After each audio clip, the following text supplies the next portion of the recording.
Welcome to the warriors of English. This is Pankaj Ojha. दोस्तों लेकर आ गया हूँ आप सबके लिए, ये देखिए वॉरियर्स ड्रिल 49। और वॉरियर्स ड्रिल 49 में फिर से करेंगे ढेर सारे क्वेश्चंस जो आपके एग्जामिनेशन के लिए इंपॉर्टेंट हैं, लेकिन पढ़ना तो आपको ही होगा। और आप अगर पढ़ते रहेंगे, मेहनत करते रहेंगे, तो हम आपको right guidance, right approach, smart strategy provide कराते रहेंगे। आइए शुरू करते हैं, लेते हैं आज का पहला question without wasting your precious time. ये देखिए, China is in the habit of disparaging other countries. China की आदत है कि वो दूसरे देशों को डिस्पैरेज करता है। यहाँ पर जो अंडरलाइन है डिस्पैरेज, उसका मतलब आपको बताना है कि अगर कोई कंट्री किसी कंट्री को डिस्पैरेज कर रही है, what does it mean. Disparage करने का क्या मतलब होता है। जैसे अभी क्या उन्होंने कह दिया कि नहीं, इंडिया का जो ये चंद्रयान है वो साउथ पोल पे नहीं उतरा, मतलब इंडिया को हर एक ढंग से वो डिस्पैरेज करने की कोशिश करते हैं। और not only India, it happens to even in the case of America and other countries, वो डिस्पैरेज करते हैं। तो क्या मतलब होगा, डिसअप्रूव करना होगा, क्रिटिकल, बिलिटिल, मैग्नीफाई। ओके, तो यहाँ पर पहले आपको डिस्पैरेज का मतलब बताना है, उसके बाद उसका एंटोनिम बताना है। डिस्पैरेज की मीनिंग क्या होगी पहले आपको ये जानना पड़ेगा, उसके बाद ही तो आप उसका एंटोनिम बता पाएंगे। तो दोस्तों डिस्पैरेज का मतलब क्या होता है पहले ये देख लेते हैं, फिर इसका एंटोनिम देखने की कोशिश करेंगे। डिस्पैरेज अगर आप किसी को करते हैं, इट मीन्स आप उसके इम्पोर्टेंस को या वैल्यू को कम करके आंकते हैं, ये डिस्पैरेज करना होता है। कहने का मतलब, if you are in the habit of disparaging somebody something, it means you are not giving them importance, या उनकी वैल्यू को आप कम कर रहे हैं। तो क्या हो जाएगा, बी लिटिल करना इसका सिनोनिम हो गया। बी लिटिल करना अगर इसका सिनोनिम हो गया, लेकिन आपसे पूछा क्या गया है, एंटोनिम पूछा गया है। बी लिटिल करना, डिसअप्रूव करना, क्रिटिकल होना, ये सब इसके सिनोनिम हो गए। एंटोनिम हो जाएगा मैग्नीफाई करना। जब आप डिस्पैरेज कर रहे हैं, आप किसी के महत्व को कम करके आंक रहे हैं, उसे बेलिटिल कर रहे हैं, लेकिन इसका एंटोनिम की बात करें तो मैग्नीफाई हो जाएगा। कहने का मतलब उसके महत्व को आप कई गुना बढ़ा के बता रहे हैं, मैग्नीफाई कर रहे हैं। तो आपको समझ में आया यहाँ पर आपका उत्तर क्या हो जाएगा। यहाँ पर आपका आंसर दोस्तों हो जाएगा डी, मैग्नीफाई। ध्यान में रखिएगा। कहने का मतलब, जैसे मैं आपसे कहूँ कि आई डोंट मीन, जब मैं आपसे कहता हूँ कि नहीं आप पढ़ाई करो, आप कुछ नहीं कर रहे हो, अच्छे से पढ़ाई करो, तो मैं कह सकता हूँ I don't mean to disparage your achievements, I don't want to disparage you, but you have to be careful regarding examinations which are about to come. कि एग्ज़ाम आने वाले हैं, आप मेहनत कीजिए। मैं आपकी अचीवमेंट्स को डिस्पैरेज नहीं करना चाहता, डिस्पैरेज नहीं कर रहा हूँ। कहने का मतलब बी लिटिल नहीं कर रहा हूँ, कहने का मतलब कम करके नहीं आंक रहा हूँ। कम करके आंकना डिस्पैरेज, और उसका antonym magnify. Next question, the government of Canada give evasive answers when they are asked about Khalistan extremism. यहाँ पर अंडरलाइन है इवेसिव, ये देखिए यहाँ पर इवेसिव का आपको जवाब कि जो कनाडा की गवर्नमेंट है, जब भी खालिस्तान एक्सट्रीमिज्म की बात की जाती है, जब भी खालिस्तानी आतंकियों की बात की जाती है, तो वो इवेसिव आंसर देते हैं। अगर कोई व्यक्ति आपको इवेसिव आंसर दे रहा है, what does it mean. Evasive answer देने का मतलब क्या होता है। कनाडा की government, like the government of Pakistan, हमेशा इवेसिव आंसर देगी जब आतंकवाद की बात होगी, खालिस्तानी टेररिज्म की बात होगी। तो इवेसिव का मतलब क्या होगा, response clearly, willing to give clear answer to a question, cagey, critical. क्या हो जाएगा, जवाब दीजिए। चारों विकल्प आपके सामने हैं। क्वेश्चन नंबर 2, पहले तो दोस्तों इवेसिव का मतलब समझ लीजिए। इवेसिव वो व्यक्ति या वो सरकार होती है या वो चीज़ होती है जो क्लियर आंसर देने की इच्छुक नहीं है। Not willing to give clear answer to a question. If you are avoiding any question, if you don't want to give a clear answer to any question, it means आप evasive हैं।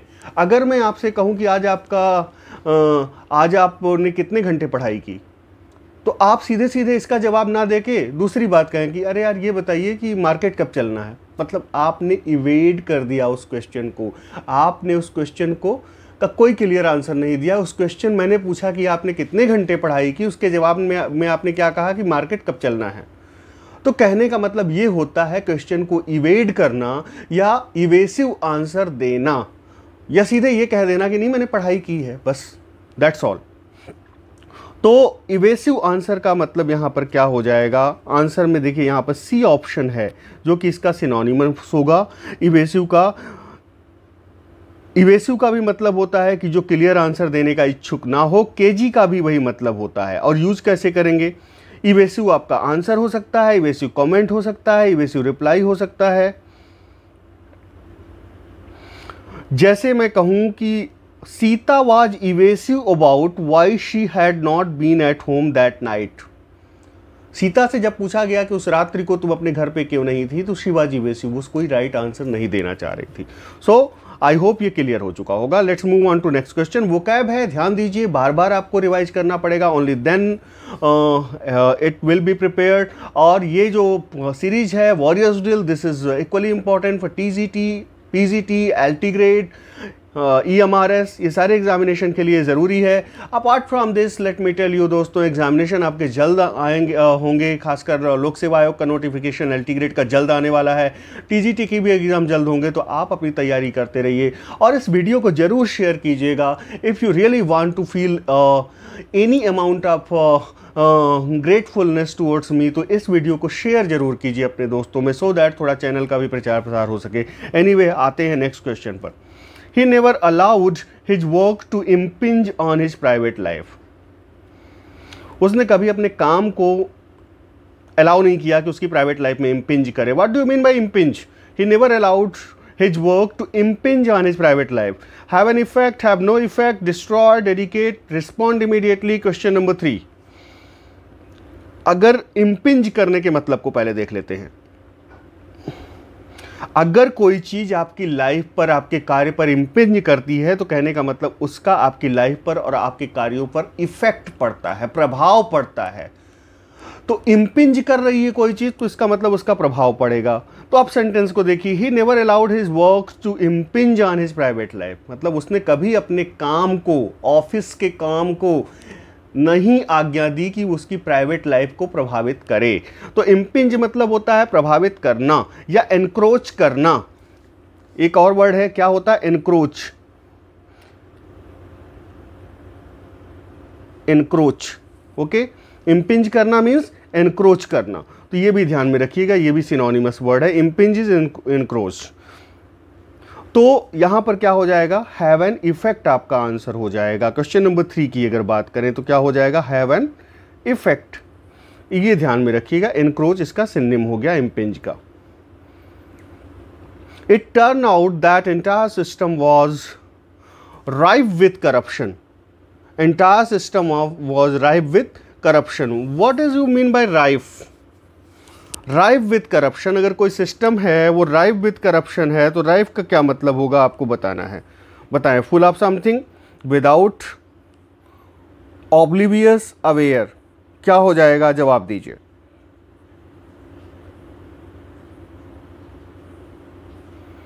तो दोस्तों, अगर कोई चीज होती है जो राइफ विद है, तो इसका मतलब वो फुल ऑफ समथिंग है। राइफ विथ करप्शन मतलब full of corruption. Rife with corruption mean full of corruption. ध्यान रखिएगा, ये छोटी छोटी चीजें आपसे पूछ ली जाएंगी, बट आपको ध्यान में रख के ही चलना पड़ेगा। A type of politics that claims to represent the opinion and wishes of ordinary people. अब देखिए, एक पॉलिटिक्स होती है, राजनीति, जैसे अपने भी देश में बहुत सारे राजनीतिक पार्टियां हैं, बहुत सारे ढंग से राजनीति होती है, लेकिन ये किस तरह की पॉलिटिक्स है, जो क्लेम करती है, जो दावा करती है कि वो लोगों के ओपिनियन और इच्छाओं के लिए लड़ रहे हैं, ऑर्डिनरी, सामान्य लोगों के। ठीक है, जैसे अपने देश में कुछ पार्टियां हैं, आम आदमी के हित के नाम पे आई और खुद के बड़े बड़े बंगले हो गए। तो जो ये क्लेम करती हैं, मैं ये नहीं कह रहा हूं कि करती भी हैं, ये वो पार्टीज हैं जो क्लेम क्या करती हैं कि वो लोगों की भावनाओं और लोगों की इच्छाओं का रिप्रेजेंटेशन करती हैं, प्रतिनिधित्व करती हैं। तो इस तरह की पॉलिटिक्स को क्या कहेंगे, जिसमें कोई भी पार्टी या कोई भी व्यक्ति ये क्लेम करे, ये दावा करे कि वो लोगों की इच्छाओं, लोगों की भावनाओं के लिए लड़ रहा है, सामान्य लोगों की भावनाओं के लिए। इस तरह की पॉलिटिक्स को क्या कहेंगे? डेमोक्रेसी कहेंगे, ऑटोक्रेसी कहेंगे, अरिस्टोक्रेसी कहेंगे, पॉपुलिज्म कहेंगे? बताइए। Question number 5। तो दोस्तों इस तरह की जो पॉलिटिक्स होती है उसे पॉपुलिज्म बोलते हैं, ध्यान में रखिएगा। जहां पर एक नेताजी ये क्लेम करते हैं कि मैं तो आम आदमी के लिए लड़ रहा हूं, मैं तो आम आदमी के लिए वो कर रहा हूं। जैसे बहुत सारे एग्जाम्पल हैं, I don't want to be political about here, okay. तो यहाँ पे पॉपुलिज्म हो जाएगा जहाँ पर ये दावा किया जाता है कि हम आम जनता के लिए, दावा सिर्फ किया जाता है, रियलिटी में नहीं होता, कि आम जनता के लिए हम लड़ रहे हैं, हम आम जनता की भावनाओं की परवाह कर रहे हैं। तो इस तरह की पॉलिटिक्स को पॉपुलिज्म कहते हैं। The policeman was charged with maleficence after he was discovered smuggling drugs into the jail. Policeman को किस he was charge with maleficence। तो what do you mean by maleficence? maleficence का क्या मतलब होगा?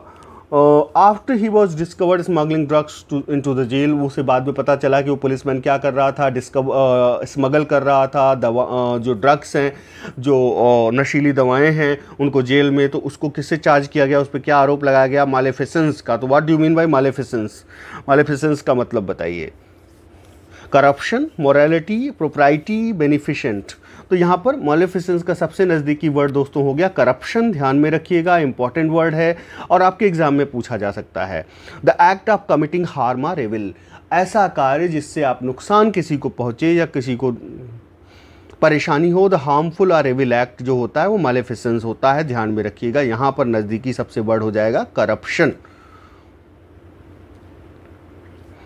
If people are things are in muddle they are, अगर कोई चीज़ या कोई व्यक्ति मडल में है तो उसका क्या मतलब होगा? If people are things are in muddle means in a state of confusion or disorder, in a state of clarity or order, in a state of happiness or cleanliness, in a state of agitation or stress. If you are in a muddle, अगर मैं कहूँ if you are in a muddle or if somebody is in a muddle, what does it mean? Question number 7, अगर कोई मडल में है तो क्या इसका मतलब है? तो दोस्तों यहाँ पर मैं आपको बता दूं कि ए जवाब देने वाले सबके सब सही हैं। इन ए स्टेट ऑफ कन्फ्यूजन और डिसऑर्डर, अगर व्यक्ति है तो वो कन्फ्यूजन में अगर इन अ मडल है, और अगर कोई चीज़ है और वो इन अ मडल है तो वो डिसऑर्डर में है। ओके, जैसे मैं कहूँ don't put the things in a muddle, you are putting the things in a muddle, मतलब आप चीज़ों को डिसऑर्डर में रख रहे हैं। और ऐसे भी यूज हो सकता है अगर मैं कहूँ डोंट मडल द फैक्ट्स, तथ्यों को तोड़ मरोड़ कर प्रस्तुत मत करो। Don't muddle the facts, you are muddling the facts. Okay, ऐसे यूज होता है, ध्यान में रखिएगा। कहने का मतलब ये है to put things in a wrong order to mix them up, किसी भी चीज़ों को गलत क्रम में रख देना मडल अप का अर्थ होता है। ओके, ऐसे यूज होता है ये। अगर कोई व्यक्ति इन अ मडल है तो वो कंफ्यूजन में है। I have given it to them but with the caveat that it didn't work, मैंने ये चीज़ उन्हें दे दी लेकिन एक कैविएट भी दिया कि ये इसने काम नहीं किया। तो कैविएट का एंटोनिम बताना है तो पहले कैविएट का मतलब हम जान लें। तो दोस्तों कैविएट एक तरह की वार्निंग होती है। ओके, तो ये सिनोनिम हो गया, कॉशन होती है सिनोनिम हो गया, एडमोनिशन होती है सिनोनिम हो गया, लेकिन पूछा एंटोनिम गया है। तो जब ये तीन सिनोनिम हो गए तो एंटोनिम क्या हो जाएगा? अप्रिसिएशन हो जाएगा, ध्यान में रखिएगा। Caveat is a kind of warning, a caution, और इसका एंटोनिम क्या हो जाएगा? Appreciation. Let's move on to next question. An act intended to make somebody believe something that is not true, especially something unpleasant. अब देखिए, ऐसा काम जिससे आप किसी को उस चीज़ पर यकीन करने के लिए बाध्य कर दें जो सही है ही नहीं। ओके, खासकर कोई खराब चीज़ वो उस पर वो यकीन करने लगे। Show up, unveil, hoax, meaningful. An act intended to make somebody believe something that is not true. कई चीज़ें अपने देश में हैं जो कॉलोनाइजर्स ने, अंग्रेज़ों ने हमें उन पर यकीन दिलवा दिया कि ये चीज़ सच है। जैसे ये चीज़ हमारे अंदर इंस्टिल कर दी, ये चीज़ हमारे अंदर अंग्रेज़ों ने इनकलकेट कर दिया कि हम इन्फीरियर हैं, हम कमज़ोर हैं, और गोरी चमड़ी का पागलपन, खासकर गोरेपन का पागलपन हमारे अंदर इंस्टिल कर दिया गया, इनकलकेट कर दिया गया अंग्रेज़ों द्वारा। इसीलिए तो इतने ब्यूटी प्रोडक्ट्स चलते हैं। तो कोई भी चीज जो हमारे अंदर intended to make somebody believe, हमें विश्वास करने के लिए बाध्य कर दिया जाए जबकि वो सच ना हो, ओके, तो उसे क्या बोलेंगे? उसे बोलेंगे होक्स। ये ध्यान में रखिएगा, क्या बोलेंगे? Hoax. An act intended to make somebody believe something that is not true, specially something unpleasant. ध्यान में रखिएगा। और होक्स जैसे बॉम्ब होक्स हो सकता है, जैसे बॉम्ब नहीं है तब भी आप कह दीजिए किसी से कि वहां पर बॉम्ब है, तो ये बॉम्ब होक्स हो गया, ओके। ये होता है बॉम्ब होक्स किसने फैलाया। जैसे he was accused of using a bomb hoax to empty और राइवल रेस्टोरेंट। रेस्टोरेंट को खाली करवाने के लिए, सामने रेस्टोरेंट खोला हुआ था, सामने दूसरे ने रेस्टोरेंट खोला हुआ था, उसके रेस्टोरेंट से भीड़ को हटवाने के लिए उसने अफवाह फैला दी कि क्या होक्स फैला दिया कि उसके यहाँ बॉम्ब रखा हुआ है। तो ये होक्स, जो चीज़ नहीं है उस पर लोगों को विश्वास दिला देना, वो होक्स कहलाएगा। ध्यान में रखिएगा। होक्स कॉल्स हो सकती हैं, कई बार कॉल आती है ना कि प्राइम मिनिस्टर या बड़े बड़े नेताओं को मार देने की कॉल आती हैं, लेकिन ऐसा हकीकत में कुछ नहीं होता, उसे होक्स कॉल्स कहते हैं। और जैसे बहुत सारी और भी चीज़ें हैं। एनीवे, होक्स का मतलब आई होप आपको समझ में आ गया होगा। Next question, question number 10। The colonisers who entrenched in our mind the belief of Aryan invasion theory। entrenched का मतलब कि जो अंग्रेज हैं, जो कॉलोनाइजर्स, हमारे ऊपर मुख्य रूप से हमारा कॉलोनाइजर कौन रहे हैं? कॉलोनाइजर मतलब जिन लोगों ने शासन किया यहाँ पर अभी इमीडिएट 70 साल पहले, वो अंग्रेज थे। उन्होंने हमारे दिमाग में इंट्रेंच कर दिया। क्या इंट्रेंच कर दिया? कि भारत पर आक्रमण पे आक्रमण इसके पहले भी हुए थे। मतलब आर्यन इन्वेजन की जो थियरी है वो हमारे दिमाग में किसने इंट्रेंच की, किसने डाली? अंग्रेजों ने डाली, ओके। उसके पहले कोई, अंग्रेजों के पहले कोई आर्यन इन्वेजन थियरी नहीं थी। और आज जो कि ये आर्यन इन्वेजन की थियरी बिल्कुल फेल हो चुकी है। जब जीनोम टेस्टिंग हुई, जब डीएनए टेस्टिंग हुई, तो पाया गया कि हमारे सबके जीन्स, हमारे सबके डीएनए वही हैं, कोई कहीं बाहर से नहीं आया है। लेकिन अंग्रेजों ने डिवाइड एंड रूल के तहत आर्यन इन्वेजन थियरी को इतिहास में ज़बरदस्ती रखा, तो इंट्रेंच किया। कहने का मतलब हमारे माइंड में आर्यन इन्वेजन थियरी को अंग्रेजों ने इंट्रेंच कर दिया। कैसे इंट्रेंच किया? इतिहास किताबों में पढ़ा दो बचपन से।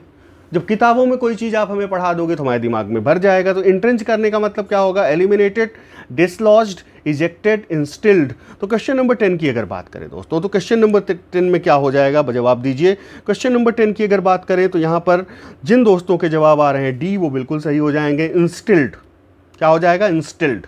कोई चीज़ इंस्टिल कर देना, कोई चीज़ इनकलकेट कर देना, कोई चीज़ इंट्रेंच कर देना हमारे दिमाग में, खासकर जो चीज़ सही नहीं है, ओके। तो इस तरह यूज होगा ये इंट्रेंच। Question number 11।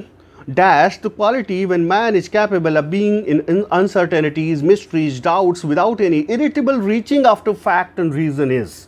अब देखिए, जॉन कीट्स को याद कर लीजिए थोड़ा सा।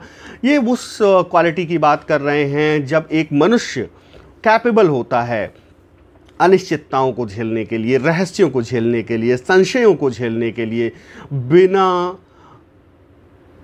दिमाग लगाए, तो उसे क्या कहते हैं? उसे कीट्स ने क्या कहा? क्वेश्चन नंबर 11 मैंने आपके लिए आसान कर दिया है। क्वेश्चन नंबर 11 बताइए, उसका जवाब दीजिए। तो यहाँ क्या हो जाएगा बताएं? क्वेश्चन नंबर 11, क्वेश्चन नंबर 11 की अगर बात करें दोस्तों, तो we are talking about when it comes to question number 11 we are talking about negative capability, okay. It is negative capability.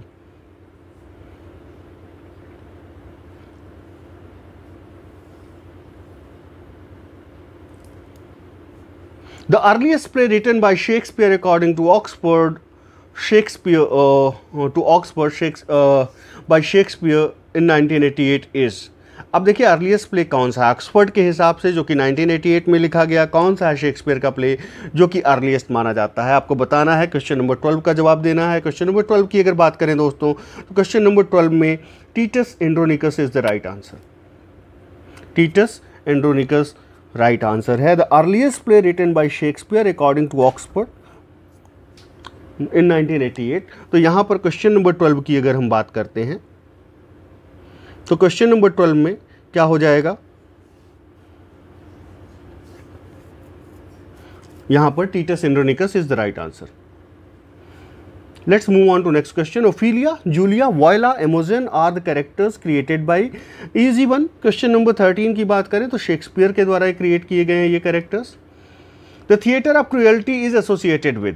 अब देखिए ये फैक्चुअल क्वेश्चन है, आपको तुरंत जवाब देना चाहिए. Question number 14, the theatre of cruelty किसके द्वारा किससे साथ एसोसिएटेड है? तो क्वेश्चन नंबर 14 की अगर बात करते हैं तो एंटोनिन आर्ट्राउट का नाम आता है.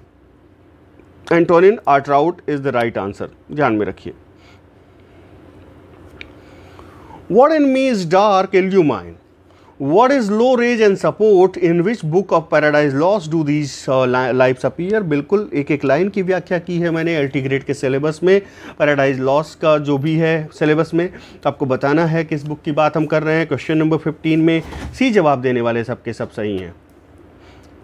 We are talking about book 1. Let's move on to next question. Change into direct speech. He said that she was coming that year. यहाँ पर डायरेक्ट स्पीच में आपको बदलना है. क्वेश्चन नंबर 16, चारों विकल्पों को पढ़िए, जवाब दीजिए. क्वेश्चन नंबर 16, क्वेश्चन नंबर 16 की अगर बात करें, he said she is coming this year. यहाँ पर बी जवाब देने वाले सबके सब सही हो जाएंगे. क्वेश्चन नंबर 16 की अगर हम बात करते हैं, he said she is coming this year हो जाएगा. दैट ईयर दिस ईयर में हो जाएगा. She was coming she is coming हो जाएगा. Change the voice. The modern means of communication have made life so much easier. आपको इसमें क्या करना है? पैसिव वॉइस में बदलना है. Life had been made so much easier by the modern means of communication. A option हो गया. B ऑप्शन की बात करें, life is being so much easier by the modern means of communication. C option की बात करें तो life has been made so much easier by the modern means of communication. D, life is made so much easier by the modern means of communication. क्या हो जाएगा? Question number 17 की बात करें तो क्वेश्चन नंबर 17 में सी जवाब देने वाले सबके सब सही हैं. यहाँ पर जिन भी दोस्तों का जवाब सी आ रहा है, ये देखिए, life has been made so much easier by the modern means of communication, ये सही हो जाएगा. The line ripeness is all and readiness is all occurs respectively in. देखिए ये बहुत कन्फ्यूजन होता है हमें कि राइपनेस इज ऑल कहाँ बोला गया है और रेडीनेस इज ऑल कहाँ बोला गया है.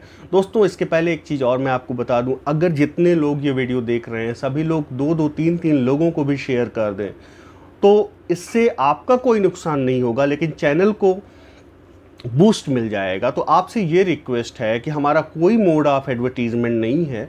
आप प्लीज़ चैनल को ज़्यादा से ज़्यादा शेयर कर दीजिए. व्हाट्सएप पे शेयर कर दीजिए. सिंपली आप फेसबुक पे कई टीचिंग ग्रुप से जुड़े हुए हैं, व्हाट्सएप पे आपके ग्रुप्स होंगे, वहाँ शेयर कर दीजिए. आप इतना तो कर ही सकते हैं, बार बार मैं अपील करता हूँ. तो बी सेंसिटिव एनफ, आप इतने संवेदनशील बनिए. अगर मैं रिक्वेस्ट कर रहा हूँ तो इस वीडियो को जो देख रहे हैं आप शेयर कर दीजिए. जिसे अच्छा लगेगा वो खुद ही देखेगा. मैं किसी से नहीं कहता कि आप लाइक करवाइए, शेयर करवाइए, सब्सक्राइब करवाइए, मैं ये सब नहीं कहता, लेकिन वीडियो को शेयर तो कर ही सकते हैं. खासकर जो डिज़र्विंग लोग हैं, जो नॉलेज को अप्रिशिएट करने वाले लोग हैं, जो तैयारी कर रहे हैं, उनके लिए 10 क्वेश्चन शुरू के वोकैब के होते हैं. They are equally beneficial to each and every examination. Okay, तो क्वेश्चन नंबर 18 पे आप बताइए राइपनेस इज ऑल कहाँ बोला गया और रेडीनेस इज ऑल कहाँ बोला गया. देखिए राइप से, ये देखिए राइप मतलब क्या होता है? कोई चीज़ जो पक जाए. अब पकने को अगर आप बुढ़ापे से ले लीजिए, अब पकने को बुढ़ापे से ले लेंगे तो किंग लियर थोड़ा सा ओल्ड टाइप था. तो ये जान लीजिए राइपनेस इज ऑल किंग लियर में बोला गया है. एक हमारी रिडल तो सॉल्व हुई. और रेडीनेस इज ऑल, ये कभी रेडी हो ही नहीं पाए मारने के लिए क्लॉडियस को. ओके, तो रेडीनेस इज ऑल ये किसके बारे में हो जाएगा? हैमलेट के बारे में हो जाएगा. तो ऑप्शन ए आपका सही हो जाएगा.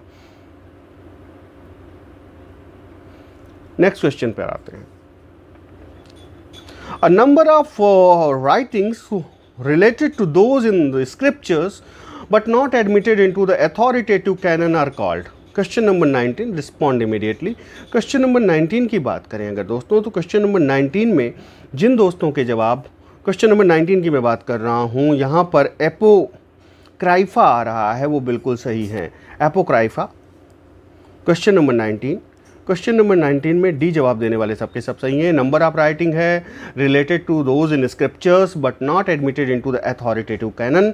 ये वो राइटिंग है जो कि रिलेटेड है, जो कि स्क्रिप्चर्स में राइटिंग है उनसे रिलेटेड है, लेकिन ये अथॉरिटेटिव कैनन में नहीं मानी जाती, आधिकारिक नहीं मानी जाती. उसे क्या बोलेंगे? Apocrypha. Apocrypha. Any writing anecdotes etcetera of doubtful authenticity और ऑथरशिप, कि किसने लिखा है ये भी क्लियर नहीं है, इसकी ऑथेंटिसिटी डाउटफुल होती है जो एपोक्राइफा टाइप की रचनाएं होती हैं। क्वेश्चन नंबर 20 पर आते हैं। वर्ड्सवर्थ कंपेयर्स द स्केच और stretch of daffodils in his poem daffodils to. जो फैलाव है, जो स्ट्रेच है, उसको किससे कंपेयर करते हैं? डैफोडिल्स के फैलाव को, स्ट्रेच को वर्ड्सवर्थ किससे कंपेयर करते हैं? Twinkling of stars in the Milky Way, flood of waves in the ocean, swarm of birds in evening sky, strewn leaves in autumn. Question number 20 का जवाब दीजिए। तो ये डैफोडिल यहाँ पे twinkling of stars in the Milky Way is the right answer. Twinkling of stars से उनके stretch को कंपेयर करते हैं। Continuous as the stars that shine and twinkle on the Milky वे, ऐसे वर्ड्सवर्थ बोलते हैं। तो जो ट्विंकलिंग ऑफ स्टार्स से कंपेयर करते हैं डैफोडिल के स्ट्रेच को, फैलाव को, ध्यान में रखिएगा। तो दोस्तों आज के 20 क्वेश्चंस थे। आप फॉर द फर्दर अगर आप और हमारा टीजीटी का, एलटी का कोर्स लेना चाहते हैं, हमारी अभी तक जितनी ड्रिल्स हुई हैं, मॉक टेस्ट हुए हैं 5000 क्वेश्चन के ऑलमोस्ट, उनको लेना चाहते हैं, आप ऐप पर जाइए जो मेन कोर्सेज पे 70% डिस्काउंट आप अवेल कर सकते हैं। सिंपल आपको क्या करना है, वसु70 ये कूपन कोड अप्लाई करना है, वसु70, and you can avail 70% discount in our main courses, खासकर TGT literature, TGT complete course, LT grade literature, LT complete course पे 70% का डिस्काउंट आप अवेल कर सकते हैं। ओके तो बिल्कुल ये ऑफर सीमित समय के लिए, जल्दी से जाइए ऐप पर। हमारा ऐप है जिसका लिंक डिस्क्रिप्शन में हम डेली देते हैं, द वॉरियर्स। आप वहाँ पर आप द वॉरियर्स को डाउनलोड कीजिए और वहाँ से आप हमारे कोर्सेज को ले सकते हैं। Thank you very much for watching this session. Thank you. God bless you all.